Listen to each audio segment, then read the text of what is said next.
Урматтуу кесиптештер, ар кандай маселеге чыкчы маселе мен азыр чыгууга мажбур болуп турам. Кечээ мына президент Алмаз Шаршенович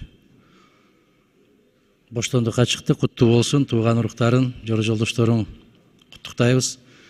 Маселе мына ошол мезгилинде кабыл алынган чечимдерде.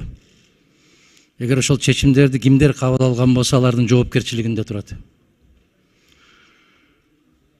Эмнеден улам айтып атам? Алмаз Акунжанович, мен сизге өтө сейрек кайрылам.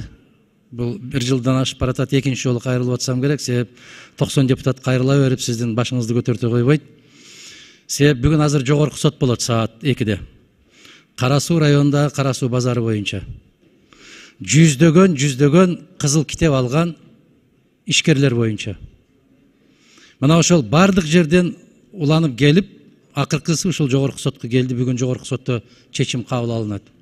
Конституция тебеленип атат. Себеп кызыл китеби бар инсандардын менчиги кол тийбес деп Конституцияда жазылып турат.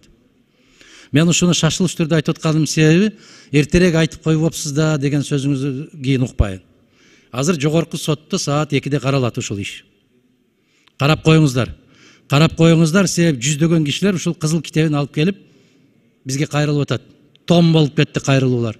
Менден башка да депутаттарга кайрылган болсо керек алар. Мына ошолордун дагы маселесин карап койсоңуздар, себеп областтык сот кабыл алган чечимди жогорку сот жокко чыгарып, жогорку сот кабыл алганды райондук жокко чыгарып, отуруп башаламан болуп кетти. Биз де билбейбиз. Ушуга бир көңүлүңүздү буруп койсоңуз.